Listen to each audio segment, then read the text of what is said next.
ललिता तृतीया व्रत की विधि। राजा युधिष्ठिर ने कहा, भगवन, अब आप 12 मासों में किए जाने वाले व्रतों का वर्णन करें, जिनके करने से सभी उत्तम फल प्राप्त होते हैं। साथ ही प्रत्येक मास व्रत का विधान भी बतलाने की कृपा करें। भगवान श्री कृष्ण बोले, महाराज, इस विषय में मैं एक प्राचीन वृतांत सुनाता हूँ, आप सुने। एक समय देवता, गंधर्व, यक्ष, किन्नर, सिद्ध, तपस्वी, नाग आदि से पूजित भगवान श्री सदाशिव कैलाश पर्वत पर विराजमान थे।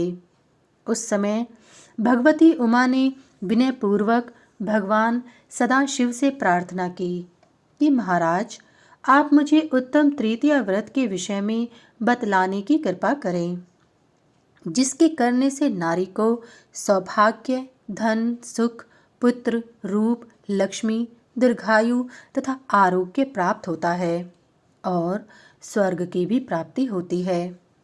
उमा की यह बात सुनकर भगवान शिव ने हंसते हुए कहा, प्रिय, तीनों लोकों में ऐसा कौन सा पदार्थ है जो तुम्हें दुर्लभ है तथा जिसकी प्राप्ति के लिए व्रत की जिज्ञासा कर रही हो। पार्वती जी बोली, महाराज, आपका कथन सत्य ही है। आपकी कृपा से तीनों लोकों के सभी उत्तम पदार्थ मुझे सुलभ हैं, किंतु संसार में अनेक स्त्रियां विविध कामनाओं की प्राप्ति के लिए तथा अमंगलों की निवृत्ति के लिए भक्तिपूर्वक मेरी आराधना करती हैं तथा मेरी शरण आती हैं। अतः ऐसा कोई व्रत बतलाइए जिससे वे अनायास अपना अभीष्ट प्राप्त कर सकें। भगवान शिव ने कहा, उमे, व्रत की इच्छा वाली स्त्री संयम पूर्वक माघ शुक्ल तृतीया को प्रातः उठकर नित्य कर्म संपन्न कर व्रत के नियम को ग्रहण करे। मध्याह्न के समय बिल्व और आमलक मिश्रित पवित्र जल से स्नान कर शुद्ध वस्त्र धारण करे तथा गंध, पुष्प, दीप, कपूर, कुंकुम एवं विविध नैवेद्यों से भक्ति पूर्वक भक्तों पर वात्सल्य भाव रखने वाली तुम्हारी पार्वती की भक्ति भाव से पूजा करें। अनंतर ईशानी नाम से तुम्हारा ध्यान करते हुए तांबे के घड़े में जल, अक्षत तथा सुवर्ण रखकर सौभाग्य आदि की कामना से संकल्प पूर्वक वह घट ब्राह्मण को दान दे दें।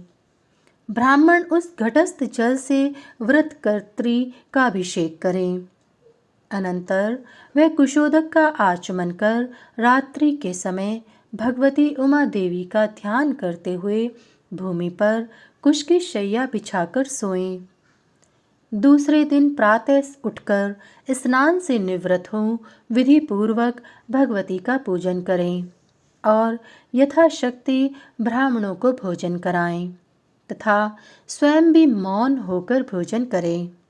इस प्रकार भगवती का प्रथम मास में ईशानी नाम से, द्वितीय मास में पार्वती नाम से, तृतीय मास में शंकर प्रिया नाम से, चतुर्थ मास में भवानी नाम से, पांचवें मास में स्कंद माता नाम से, छठे मास में दक्ष दुहिता नाम से, सातवें मास में मैना की नाम से, आठवें मास में कात्यायनी नाम से, नवें मास में हिमाद्रिजा नाम से, 10वें मास में सौभाग्यदायिनी नाम से, 11वें मास में उमा नाम से तथा अंतिम 12वें मास में गौरी नाम से पूजन करें।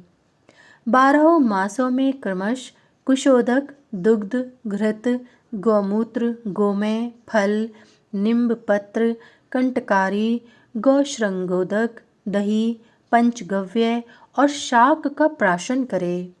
इस प्रकार 12 मास तक व्रत कर श्रद्धा पूर्वक भगवती की पूजा करें और प्रत्येक मास में ब्राह्मणों को दान दें। व्रत की समाप्ति पर वेद पाठी ब्राह्मण को पत्नी के साथ बुलाकर दोनों में शिव पार्वती की बुद्धि रखकर गंध पुष्पादि से उनकी पूजा करें और उन्हें भक्ति पूर्वक भोजन कराएं तथा आभूषण, अन्न, दक्षिणा आदि देकर उन्हें संतुष्ट करें।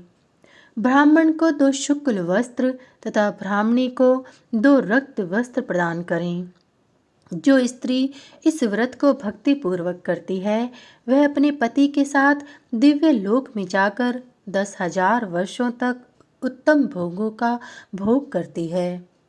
पुनः मनुष्य लोक में आने के बाद वे दोनों दंपति ही होते हैं और आरोग्य, धन, संतान आदि सभी उत्तम पदार्थ उन्हें प्राप्त होते हैं। इस व्रत का पालन करने वाली स्त्री का पति सदा उसके अधीन रहता है और उसे अपने प्राणों से भी अधिक मानता है। जन्मांतर में व्रतकर्त्री स्त्री राजपत्नी होकर राज्य का सुख का उपभोग करती है।